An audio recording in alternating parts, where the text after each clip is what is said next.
Okay, good morning, Dad. Good morning. Today is Friday, June 13th, and Netanyahu did it. The son of a bitch finally did it. So he struck Iran hard. Can you tell us what you know about this strike first? We'll just start there and then talk about. Yeah. Okay. Yeah, he did strike hard and has done a significant amount of damage. There have been strikes on nuclear facilities, in particular uh, the Natanz facility. I think that's Iran's oldest facility, and it's much of it is on the surface, not all of it. Some of it is underground. It's a conventional reactor. It's a place where enrichment takes place, and it's regularly inspected by the IAEA. But they attacked it, and but they also, I think, maybe more importantly, carried out decapitation strikes. They struck the IRGC headquarters and also the residences of different military commanders, including IRGC leaders, and they killed the commander in chief of the IRGC, assassinated him, and also an IRC general. I guess he's the chief of, essentially the chief of military forces, kind of like the second in command under him, under the IRGC chief, and then also the head of the aerospace forces, who's responsible for, drones and missiles. So obviously a very important figure. And, there were other, other military officers that were killed, and a large number of civilians. I believe 78 civilians have been confirmed dead and 329 injured, many of them women and children. When they kill these commanders in their homes, just like in Gaza, they kill a lot of other people, their family members and neighbors as well. And that's what's happened. There have been strikes on air bases. I heard there was a strike on the international airport in Tehran, many impacts in Tehran. And as people pointed out, there are no nuclear facilities there. So, these are decapitation strikes or strikes with other purposes. And they're ongoing. Maybe they've stopped for now, but as of like an hour or 2 hours ago, they were ongoing. And they have struck other cities as well in western Iran. Do we know how they carried out this attack?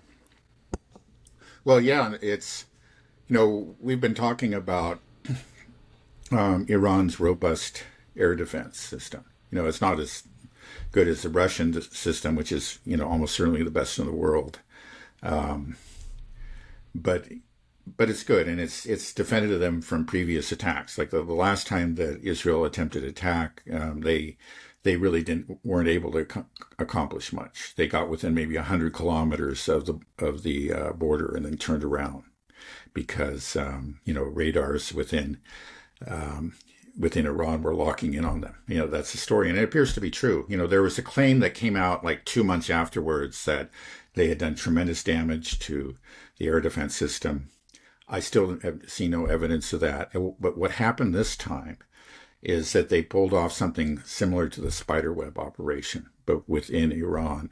Apparently, they smuggled in drones into Iran and launched them, just as this attack began, and in particular struck air defense facilities. And I think more than that, they also said they carried out sabotage. So some of these radar facilities had been sabotaged without Iran's knowledge, if I understand the reports correctly.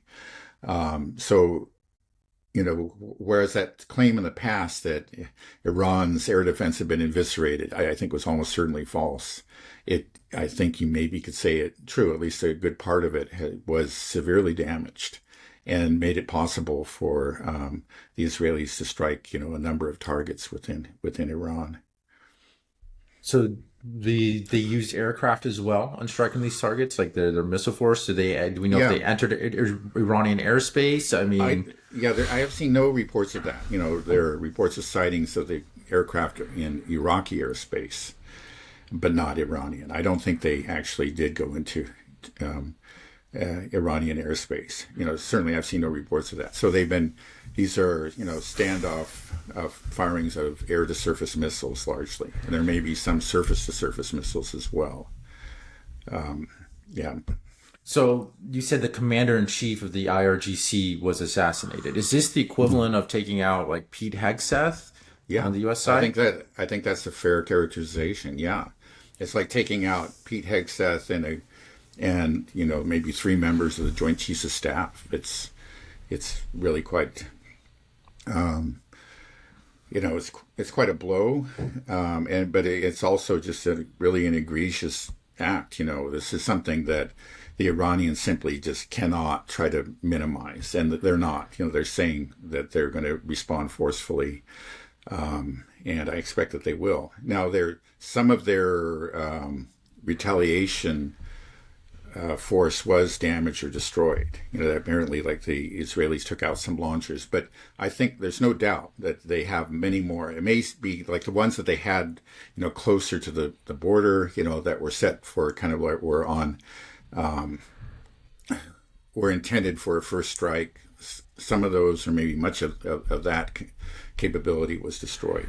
But if any of the reports that we've been hearing about Iran for the last years really are true, they've got plenty more. Maybe it'll take them a little bit of time to get those missiles in place or ready to fire. I'm not sure, or maybe they can fire them right now. I think that's quite possible, but they just haven't. They're going to choose their targets. They got to be very careful because, of course, they have stated plainly that the Americans clearly are involved in this, and that the Americans, will pay the price. Now, so there is a real chance that we'll see retaliation against American assets, of which there are many in the region, not just attacks on Israel. We'll see what happens, but yeah, it's happening. I mean, it's kind of the thing that we've been talking about is actually is unfolding before our eyes. Right.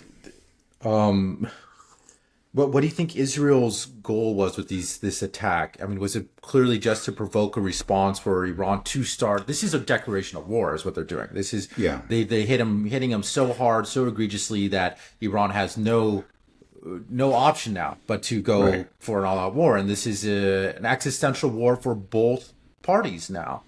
And this is what makes it so scary. I just feel like perhaps this decapitation strikes that Israel conducted has left the command in a bit of disarray. So we may expect a little bit of delay in the retaliation. But once the dust settles a little bit and things are grouped, I imagine that the thinking that the Iran has to be conducting right now is that, okay, well, we are now at war with Israel. Israel has nuclear weapons. When we strike back, we know that Israel will escalate immediately. And if that's the case, we have to hit them really hard, right? We can't do this tit for tat type of thing because we know that every time we do, then Israel will cry victim and then they'll use this excuse to bomb even harder. And now we know that in what is existential and the way that all these Zionists are talking, like Lindsey Graham, game on, this is for them. This is it. This is the big one. This is what's going to settle the future of the world, and we're ready for World War III, is what it sounds like. Yeah, I think in the minds of many people it is. It's what the Iran war hawks have been, lusting for decades. What Netanyahu has been wanting, and we've always known that this is what he's been wanting, and now it looks like he's got it. Now the Americans, they haven't, they didn't take part in the attack directly. It's clear, first of all, that they knew about it, and we can go into that. I think it's actually more than they knew about it, that they were actually involved in preparing this attack. And my understanding is that in past attacks, the Americans have been necessary. They're needed for logistical support, namely the air refueling. That in the past, anyway, Israel has not had that capacity. Now, maybe I haven't heard anything about it this time. Maybe Israel acquired some more, air tankers and were able to do it themselves. But regardless of that, this is not possible without American approval. The weapons, they're always there. They're American weapons. But more than that, I think if you look at it clearly that the U.S. was coordinating with Israel, preparing for this attack. Is there any way that America can stay out of this war? Are we already a part of it and we're gonna? Yeah, that's hard to say. I think it seems highly likely that we will become directly involved. I'm afraid to say, if that happens, then we really can just have, all hell will break loose in the Middle East. Then the American bases, in Iraq, but also in the Persian Gulf, will become targets of Iranian missiles. All And then hell will there, break loose here in the U.S. as well, right? People don't want to go to war with Iran here. yeah. Well, if people like air wars or can tolerate them, one thing what we find is, and I think actually our military understands that if they can just um, avoid a ground war and they can limit it, then maybe they can get away with it. But I don't think they can limit it. The problem is that again, Iran is capable of retaliating and doing damage to these forces on the ground at the bases, and of which again there are many in the region. And then more than that is that if it becomes truly existential, like if Iran continues to suffer damage and it looks like the existence of the state of the nation is really at stake, then I don't think they will hesitate to block the Strait of Hormuz, where through which something like 30% of the world's oil passes, and then we'll really feel it here. You know, This is so crazy. So, how does Iran respond? Yeah, well, I don't know. I really don't know. It just seems like they've already said, and it seems to me obvious that having one of these calibrated, demonstrative responses, that's just already out of the picture. That we're just well beyond that. So it could be limited to, let's say, military facilities within Israel. That's a possibility, but go after them real hard. That may happen. It may go beyond that. And there's a possibility that they'll go, as I think at least one Iranian official stated that they would go after the American assets because it's clear to them that the Americans were involved and supported this. And that may very well happen. And then within Israel, they may expand the targets. For example, Israel conducted these decapitation strikes. They took the Iranians by surprise, and I think it's because of the American involvement that happened. So we can go into that more detail later. But now the Israelis, they know that retaliation's coming. So apparently, all their generals and Netanyahu and the rest of them are in underground bunkers right now. So the Iranians won't be able to retaliate against them, but they could go, after. The IDF headquarters, that kind of thing that they haven't gone after in any significant way in the past. How would you respond if you were in charge? Because dealing with an enemy like Israel is just Yeah, well, you have the sense there's they proved to it. They are just hell bent on destroying you. They want to overthrow. I think actually, though the nuclear issue has been made is a pretext for this. It's actually secondary.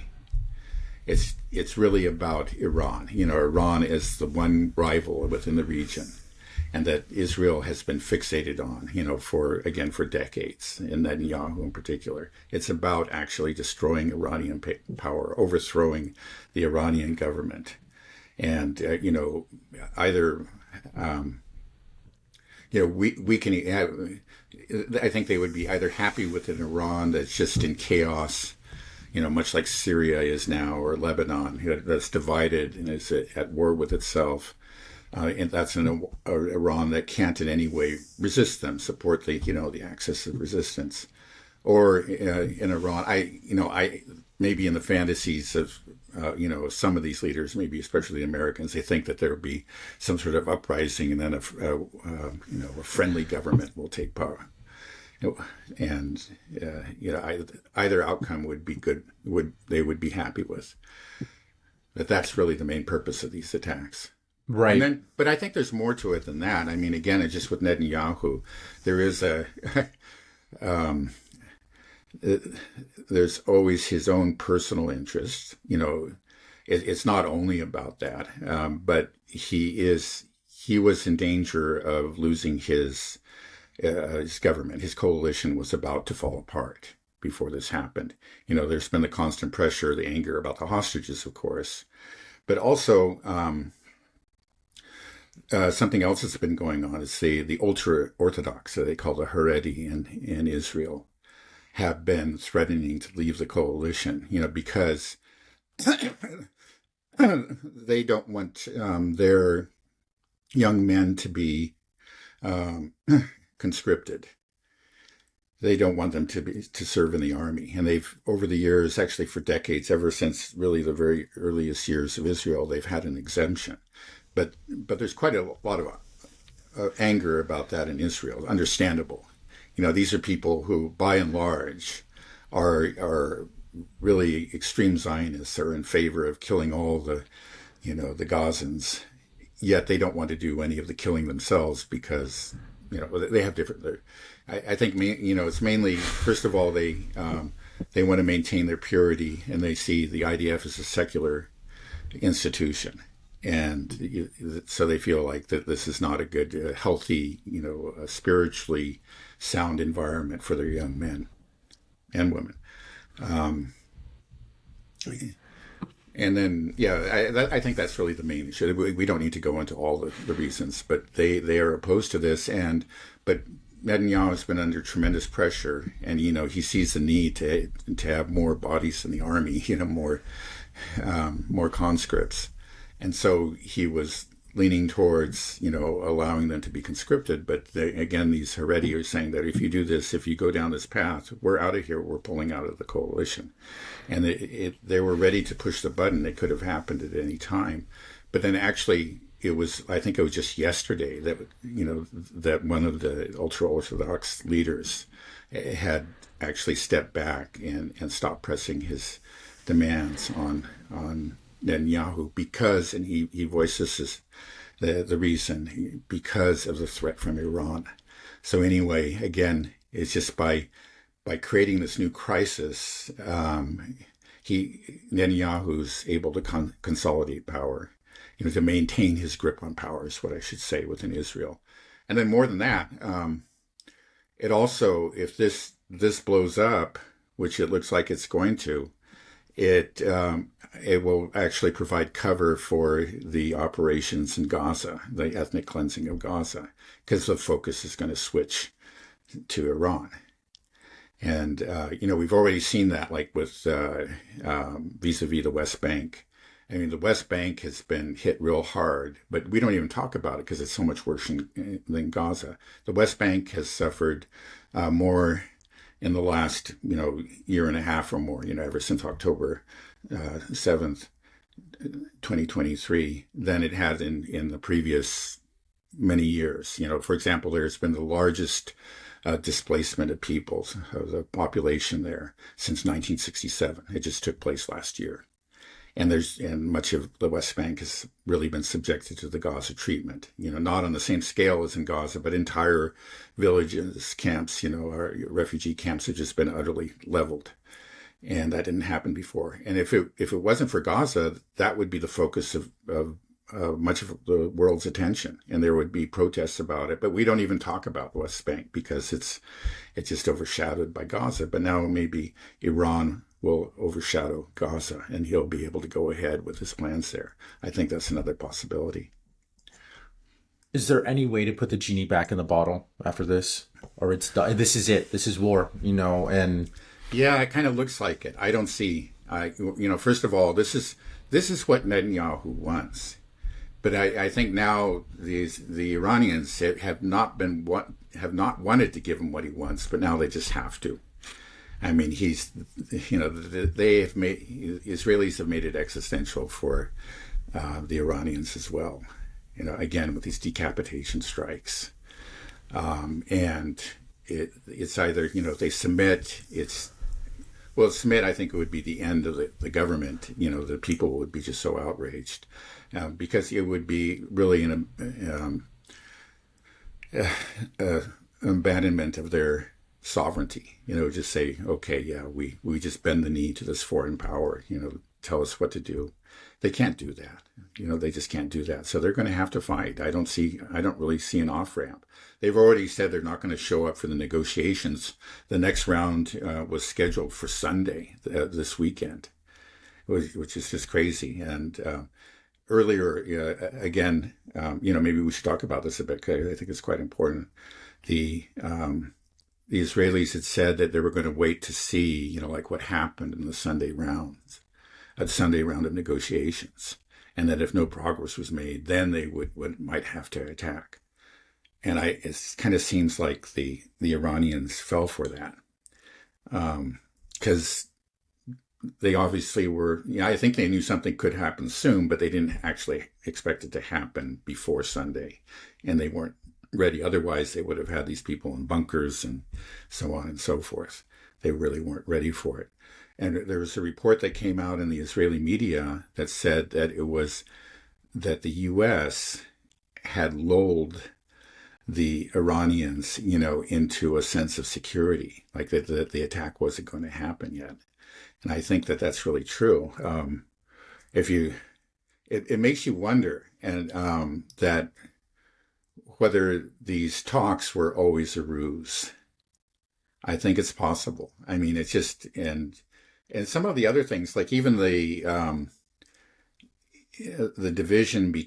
apparent division between Trump and Netanyahu that we've talked about before, that could have been a ruse. I'm kind of reluctant to take that position in general.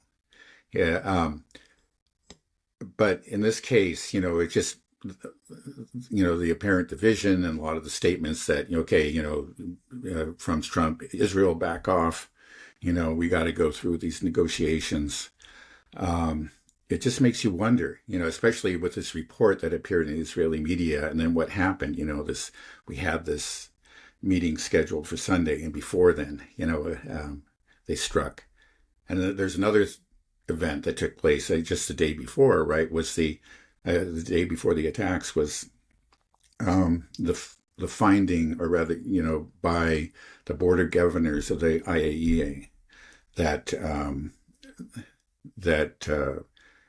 Iran was not complying, with the conventions, the NPT conventions.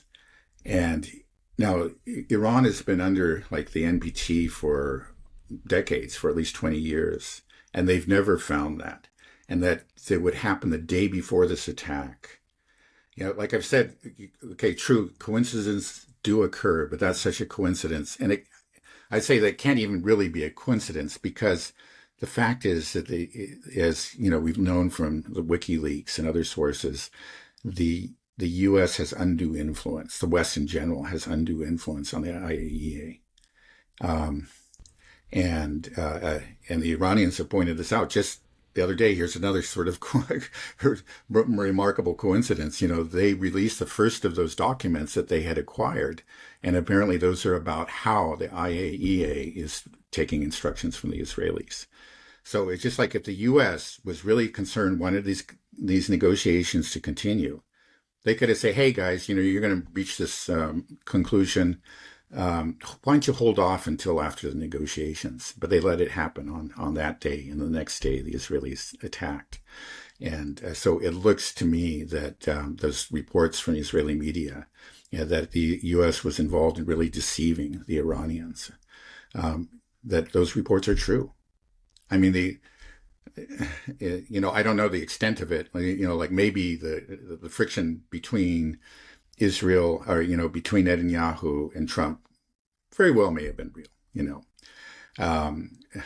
But it seems clear to me that at some point, I don't know if Trump was always in on it, or he was just talked into it.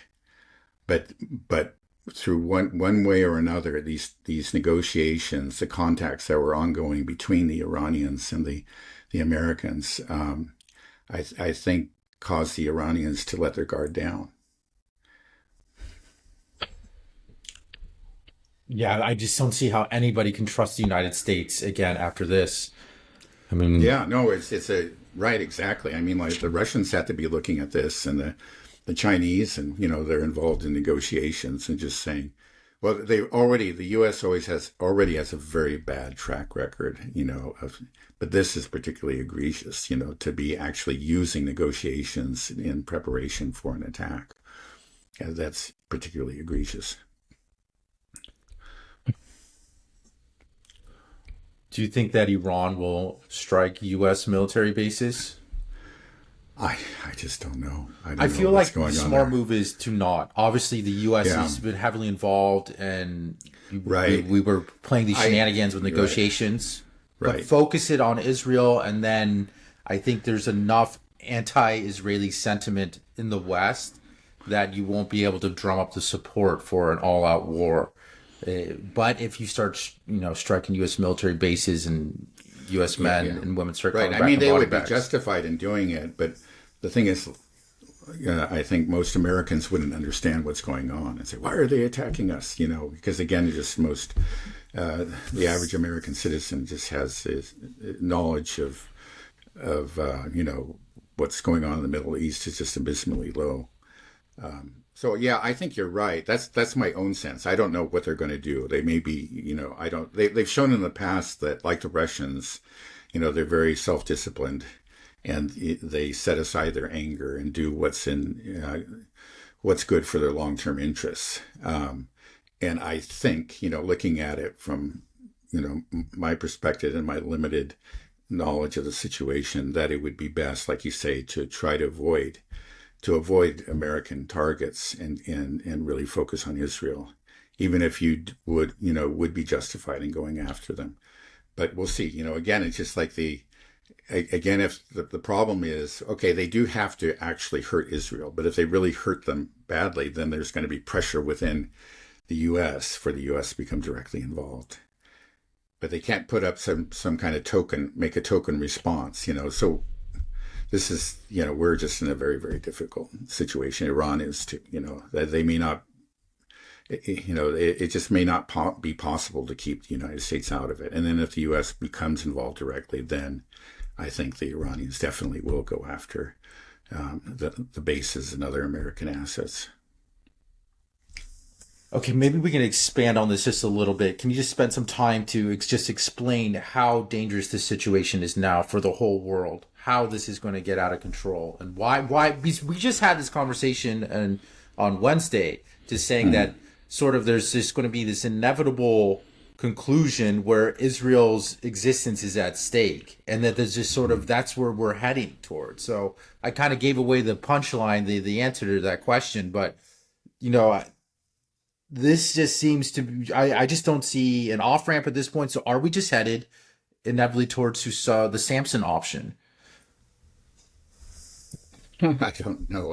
Maybe it's kind of, you just have to see it there. Kind of looking down the road ahead of us. You do see that at the end.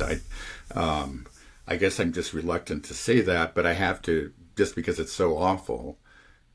But it's there, and again, the Iranians have to know that it's there. Now, the Iranians, by the way, even prior to this attack, had declared that that they rejected the IAEA's finding, and that they were actually going to to increase their enrichment activities. They didn't actually go out and say they were going to make a nuclear weapon. But at this point, I bet there have been murmurings, really for the first time in many, many years in Iran, that maybe we need to get a nuclear weapon. And I think after this, that's probably the choice that they're going to make, and they're going to go after it. So we have on the Iranian side, there's going to be a very good chance. I'm not sure they're going to do this, but a very good chance that they're going to go all out for a nuclear weapon. And apparently, if what we've heard is true, and I believe it is, about those facilities that are deep, deep underground and cannot be destroyed by any conventional weapons, they can make it, and they can do it. They can create the weapons grade nuclear material actually within matter of weeks. I believe it is. Now it may take them more time. It could take them, months or maybe even a year. I don't know how long, but to actually to convert that material into actual nuclear weapons that can be delivered, to their targets. But that's okay. That's just the Iranian side, and we're talking about the Samson option on the Israeli side. That's always there. The Iranians have to be aware of it, and it probably explains a good part of the caution. Again, it's just like, what can you do? They're out to destroy us. We have to fight back. But if we're too successful in fighting back, they might actually go nuclear. So it's just, Ken, that's a very, very, frightening tightrope that the Iranians have to walk, right? They have to retaliate. They have to retaliate significantly, but not to the point where Israel actually exercises the Samson option. But, or do they have to strike hard enough to where they think they can you decapitate Israel's ability to launch nukes? Probably not, right? Like, how could you prevent? Because I just feels like that Israel is not afraid to escalate. They have shown they have no regard for non-Jewish life. So them to drop a nuke, that decision, I think, is not that difficult for them to make. If anybody's going to drop one, they feel justified. They will say, "We've warned you. You just never leave us Jews in peace, and now we have to do this." Yeah. Yeah, well, right. I think, unfortunately, there are a lot of people in Israel that, wouldn't hesitate. If they felt like the existence of Israel had been put in question, wouldn't hesitate to use nuclear weapons. I don't think there's any question about that. So that's, I don't know. That's a terrifying thing. This is, we could see mushroom clouds before long. But that's what I was about to say. Like you say, before long. Like, I don't think people understand how quickly this could potentially escalate. If Israel all of a sudden, because if Iran feels like it has to strike back hard, because they know what's the inevitable conclusion to this. This is going to be where Israel is going to drop a nuke. So maybe we just have to go really hard. So all of a sudden, it could be in a matter of days we're escalating to nuclear weapons. Like it's possible. It's not impossible. Yeah, no, it's not impossible. Again, Israel is a small country and it's very vulnerable. Iran's a very large country and a large population. With the population is like easily 10 times that of Israel. Or you look at the Jewish population of Israel, it's like 12 times that of the Jewish population of Israel. And it's, again, it's a large country with much of it is mountainous, and, they can survive. You can suffer a lot of damage. They've already suffered some significant damage, but that's a large country. Again, it's sort of similar to Ukraine. And we've talked about how Ukraine, in spite of, actually much more extensive strikes and, much more damage, is still able to fight. Iran's going to be there. And I think, though Israel has, you have to say that they conducted a very successful first strike, largely due to their version of Operation Spiderweb. And the longer this war goes on, if it's just between Israel and Iran, Iran will gain the advantage. They just have more resources, and they have.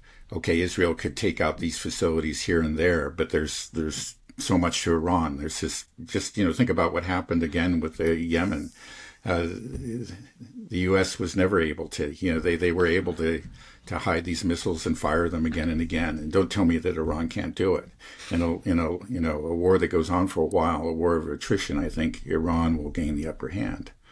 The only thing, that I think is worrying for Iran is that because of this Operation Spiderweb, their air defenses were severely damaged, and that's going to make it more difficult for them. I think there's no question about it.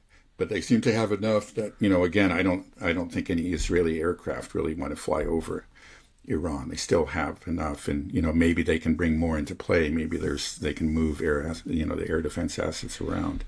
But that's, I think, of course, the losses of these generals are tragic, losses of life, and not just these generals, but their families.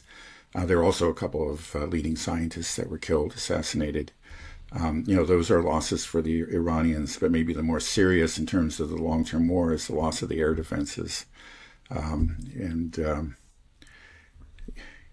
But still, even so, I think that clearly Iran has the edge and over the long run. But that means if they have the edge in the long run, like I understand Israel and America were not geared for wars of attrition. So this just means, though, then once they begin to lose this war, Iran survives the initial blow. Basically, that's what the U.S. and Israel are good at. They give a big initial blow, but once we get, bogged down in these wars of attrition, then they start to suffer, and then all of a sudden Israel's up against the wall, and then that just means the nuclear option, right? Like that's the problem. That's the biggest. Yeah, that's right. That's a very serious problem. I know. It's just like something. Iran has to win, but they have to win short of Israel. Exercising the Samson option. I don't know how they carry that out. How do you walk that line? I don't know.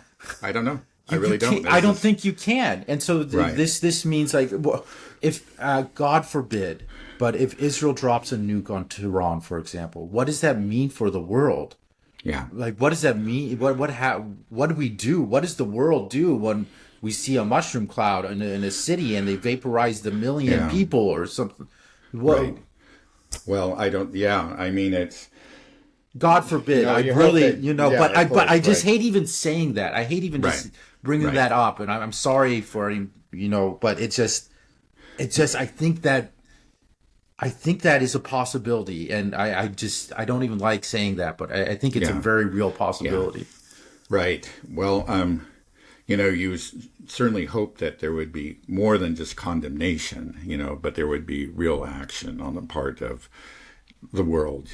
Again, I wouldn't be surprised if the U.S. and certain European countries still try to justify it, just as they are justifying this attack. They say, well, Israel, I think Macron just said, and of course all the American officials said, well, Israel has the right to defend itself. Right. They're not defending themselves, they're attacking. This is just, it's so no insane. Defense involved. Or sometimes even RT, you sort of said it was a preemptive attack. There's no reason to even call it a preemptive attack. There was no evidence that Iran was preparing to attack Israel. They were in the midst of negotiations. This was a stab in the back. It was just pure unprovoked aggression. They carried out. I actually just going back to like the Operation Spider Web aspect. There are reports in the Israeli media that actually this had been planned for years. That the Mossad had laid the groundwork for this over the course of years. Had smuggled in these assets, and then more recently the drones, and obviously this is another word. I'm talking about the degradation of Iran's air defense. That's one really severe blow, that it's going to be difficult to overcome. I believe they can, but, it is going to be difficult to overcome. The other is just clearly Mossad has infiltrated Iranian society and the government to some extent, similar to what they did in Lebanon.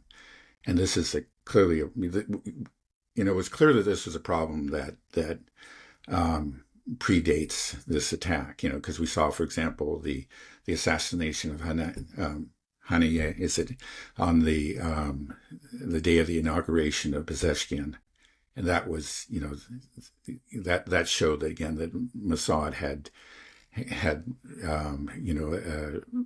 infiltrated, had many assets on the ground there in Iran, and then just recently there was that explosion at the port, which, we don't know for sure, but it seems very highly suspicious. So that's a problem. If we remember what happened in Lebanon is just following that initial attack, that took out Nasrallah and other, high-ranking military officials, and again, hundreds of civilians that nobody ever talks about. It was followed by many other decapitation strikes, successful decapitation strikes, including his replacement. Clearly the Israelis had a network there, and they were collecting real-time intelligence, and they just knew where these people were. Now, that's a worry. I don't know if that's true in Iran right now, but if it is, then they've got a real serious problem. And so it's not, I'm expecting that Iran is going to prevail if this goes on for a while. But we have to admit that Israel has dealt some heavy blows. And if they still have, that network in place, they could continue to do so. This could become, the Iran, or at least I don't think there's any chance like the nation of Iran's not going to survive this, but the government could fall and could descend into chaos before it comes back together. I mean, there is a chance if the Israelis are able to continue, these decapitation strikes. I think it's an outside chance, but it's real. It's not just etched in stone that the Iranians are going to win this. They're up against a formidable enemy supported by, a superpower. And it's going to be a tough fight. Right. But Iran is also supported by multiple superpowers, China and Russia. Right. And I believe Pakistan as well has, I believe the government has said that, has put its support behind Iran, so Iran has the right to defend itself. Right. Do you see this turning into World War III? I don't see that happening. I actually don't. I don't think Russia and China will become involved directly. I fully expect that they're going to support them. They unequivocally condemn the Israeli actions, as you would expect. And by the way, in that IAEA decision, to censure Iran, there were only 3 votes against it, and those were Russia, China, and I think Burkina Faso. Do you think? How do you think this is going to affect the Ukraine war? Do you think that this is something that Zelensky is happy about and will want to try to expand this into World War III? I think he's probably unhappy about it. In fact, there have been statements from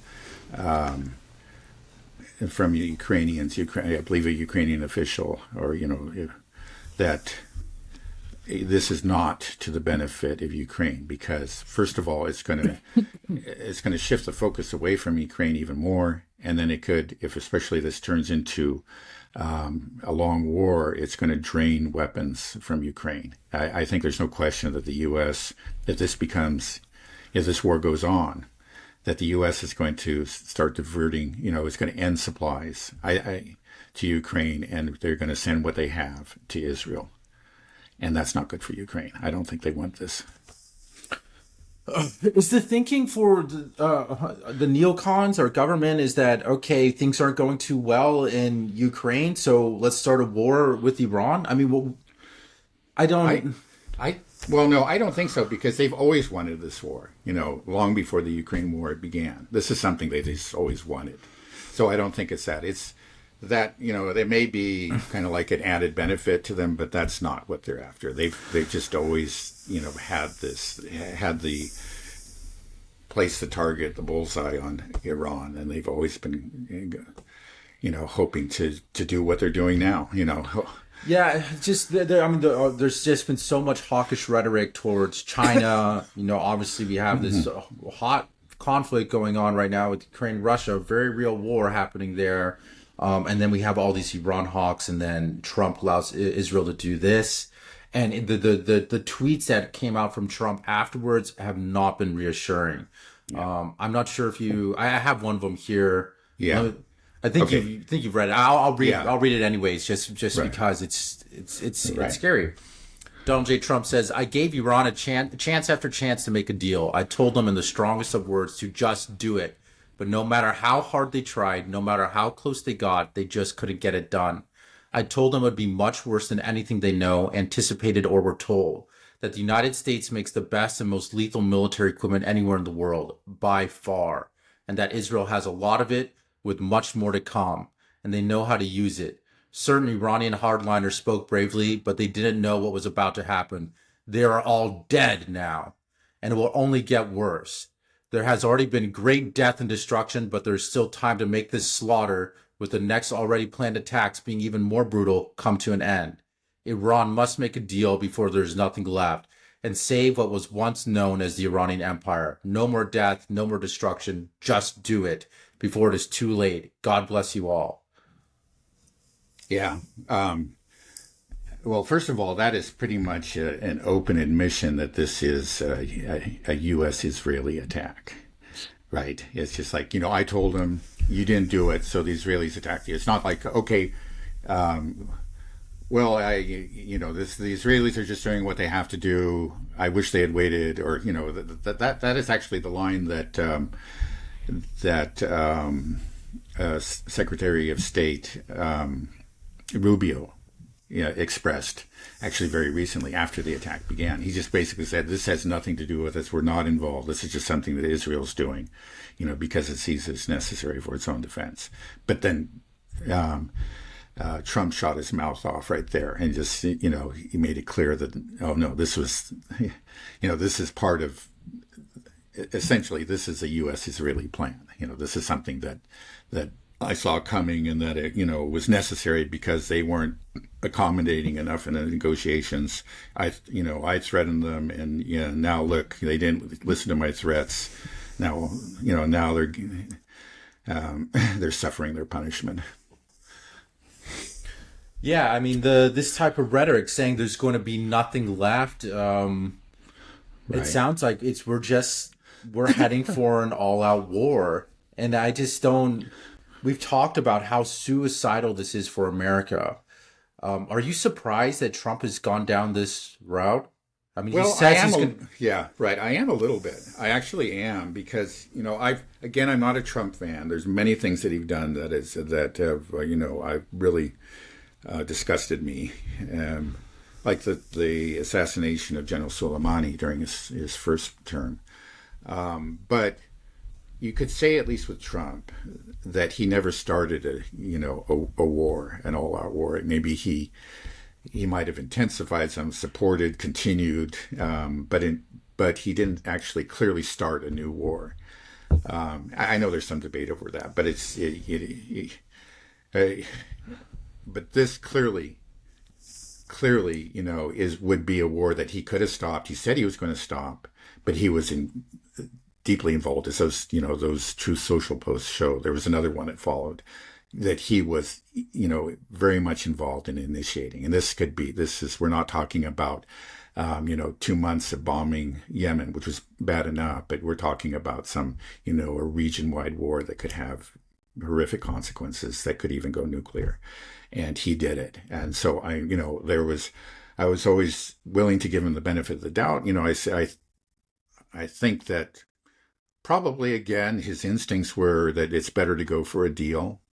But Trump is just not somebody you can rely on. And he had surrounded himself with these ultra-Zionists and Iran hawks. And I think at some point, I don't know when, but they talked him into it and convinced him that this is something that he had to do. And I was hoping that, the bit of common sense and the healthy instincts that I think exist somewhere in there, would withstand those pressures, but they didn't. And it's really to his everlasting shame. Oh, okay. So the cat's out of the bag with this. What are you expecting to happen? I mean, do you think that America can extricate itself from this? Yeah. No, well, right? I mean, how many? Probably not. There's like 200,000 American citizens living in Israel. Once. I just feel like this is going to go nuclear, Dad. I feel like it's going to do that. I feel like it's also going to completely bring down the United States, which maybe some of that needs to happen. I hope it's not a violent thing. But if we see the Straits of Hormuz get closed and gas prices shoot up to $20 a gallon, if there's talks about engaging the draft again and conscripting people to actually go to war, if all of a sudden American men and women start coming home in body bags from all these bases are wiped out, our Navy sinks, then what's going to happen? Like domestically, there's going to be riots in the street. Things are going to go insane. There's going to be I just see I just see chaos ahead. Then I see doubling down. Then all out war. I see potential for it to expand and try to, once something's not working well in the Middle East, Ukraine, well, maybe it's time for Taiwan to declare independence and let's start a war over in China. I just see this whole thing blowing up, and I see it blowing up very quickly, and maybe maybe it's because we've been obsessed with this topic and talking about how suicidal a war with Iran would be for the United States and just how horrific it would just be for the global economy. And now it feels like it's actually happening. So are we right? And what we said that this would tank the global economy, will likely turn nuclear. What are we looking at? Millions of people dying, and what's going to happen regionally? Egypt's going to rise up. What's going to happen in Jordan? Well, it's by the way, speaking of Jordan, there was a report that the Iranians had retaliated and that they sent some hundreds of drones towards Israel. And then the Israelis, with the help of the Americans, I believe the British and the French and the Jordanians, shot these all down. So again, Jordan is part of this, and I'm sure that their own people are not happy about this. And, so much of it took place in Iraq, and the Iraqi, with people, many of whom are Shia and are very closely allied with Iran, are going to be furious about this. It looks like, it's right. It's just sort of a cauldron that's boiling over, or a powder keg that is now been lit. I mean, I don't see anything good. I mean, because of the initial success and the reasons I just gave, I have to say there's a possibility that Israel, maybe with American help, will win initially anyway.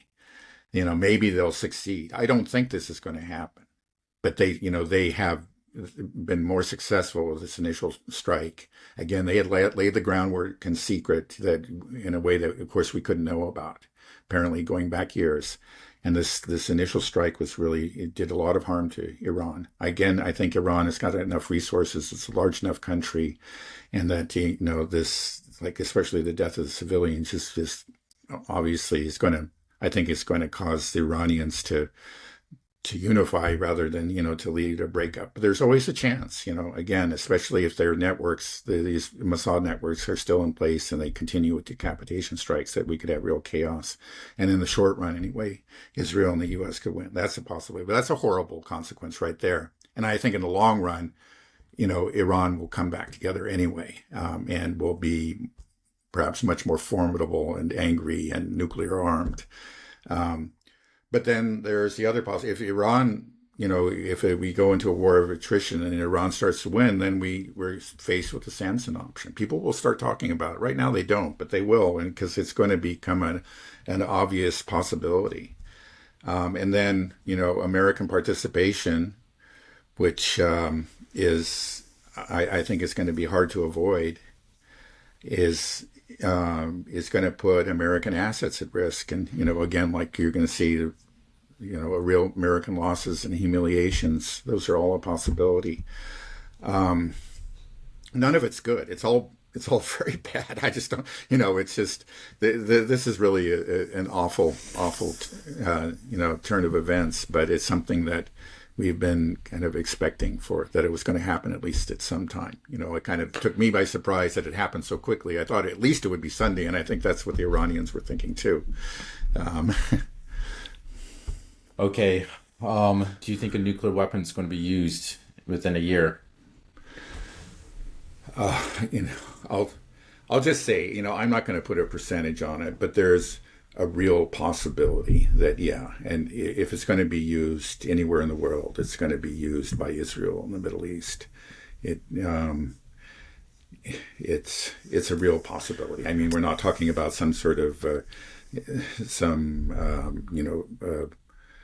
far-fetched turn of a sequence of events, that a black swan event or anything like that. It's just looking at where this is heading. It's you can conceive of all kinds of futures, and a lot of those futures seem to end with the Samson option. That's all I can say. I'm not going to put a percentage on it, but it's something that I think we should be worrying about, truly worrying about more than what might happen in Ukraine. It's not that we should worry about that too. I mean, the possibility of something going nuclear there exists, but I don't think you have nearly the as great a risk as we've seen in the Middle East. And again, it's because of this country, Israel, that it's just shown that it is reckless, and it will, if it feels that it's threatened, even when it's not threatened, it's very reckless. And now if it's truly threatened, I don't think they're going to have any compunction about using those weapons, which they clearly have. If Israel uses a nuclear weapon, is that the end of Israel? I think I don't know, because the problem is, again, I can just see our government and like the governments of France and Germany and the UK making excuses, say, oh, this is very regrettable, but Israel had to do this, and but I don't think the vast majority of the world's citizens and many people in those countries are not going to buy it, and it's just going to be further increase the anger, the real disgust that most people now feel for Israel. And even if the U.S. doesn't take the steps, I think that you're going to see some real measures, if they're not military, but like economic measures, real sanctions from countries like China that can really hurt Israel. I think that you'll see those going forward if they take that step, at least, And then there is a chance too, I think a very real chance, that you'll have revolutions in places like Egypt and Jordan, and then, Israel will find that it's besieged on its own borders. Right. I think Netanyahu is saying this is a decisive moment in Israeli history. Right. I think they know that this is it. This is an existential war between Iran and Israel, with likelihood of enlarging into bringing the United States, other clearly Israel is trying to do that. You had Rubio, at least, who was trying to put distance between the U.S. and Israel. But the Israelis themselves are saying that, the Americans have been working closely with us. And there's a reason they say that, is because they do want to draw the Americans in. They do want, because I think they figure that in the long run, this is a war that they can't actually win, even in spite of their initial success. In the long run, they really don't have the resources. They certainly can't go after those, a lot of the facilities, if those are real targets. It's only the American bombers. It's not clear that the American bombers can do it, even with their 2,000-pound bunker buster bombs, but potentially they could, at least damage some of those facilities. The Israelis clearly cannot. Mm. I feel like in the minds of people like Donald Trump and European politicians like Geert Wilders, is that this is, they justify it by saying that this is kind of a civilizational battle. And I think probably in the minds of Trump, seeing, what's happening in the LA protests, riots, however you want to categorize it, and this constant Fox News stream of anti-Semitism and the rise of the Islamification of the United States. And this feels like a battle, and I could see it kind of being joined together in Trump's mind. That, we got this problem with, all these illegals and the Islamification, and we got to sort of purify it. And this battle here in the United States extends over to Israel. It's the same battle that they're fighting, and is perhaps in his mind, and that this is, I'm just trying to see how we could, how he, that Trump could be adopting this position. Of course, I know his son-in-law, he's been a hardcore Zionist. It's just so counter to U.S. interest. I don't know.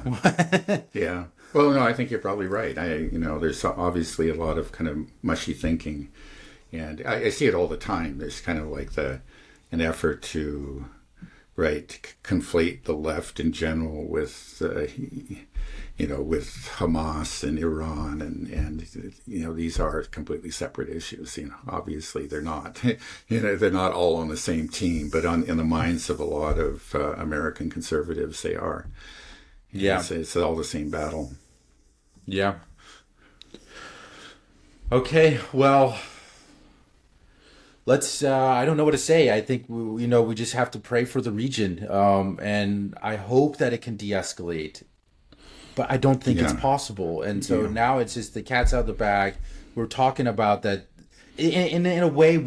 This was sort of the inevitable conclusion, is that this war was going to happen.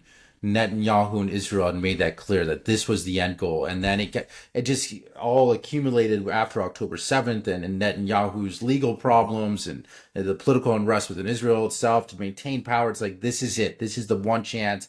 Public opinion's turning against the United States and Israel. Here it is. We were losing power. It's time for the big grand melee, and we'll come out on top. And when we do, then our enemies will pipe down and we'll establish dominance. I think that is the mindset, and it's just such a poorly calculated move to make. And we've had so many examples of how poor this decision is. We've just been witnessing the Ukraine war. You see our ability to project power is limited. You see what happened in the Red Sea with the Houthis. Our ability to project power doesn't exist there anymore. We see economically via the trade war with China that economically we can't do this. Morally, what's happened in Gaza, it's like we don't have any justification. There's not the drive. This is just going to end in chaos, riots on the streets, probably millions of people dead, and unfortunately, I think nuclear weapon being used, and the end of the state of Israel after this is all said and done. Like, this is the powder keg. It's been lit. I hope I'm wrong. Really hope I'm wrong, but I think that's what we're looking at. Well, I hope you're wrong too, but I'm not sure that you're wrong. Not at all, unfortunately. Okay. All right, Dad. Well, let's end it there unless there's anything else you want to say. Well, no, I think we've said enough. Okay. All right. Be safe, everybody out there. Okay. Bye-bye. Have a good rest of your day. Good weekend, Dad. Bye.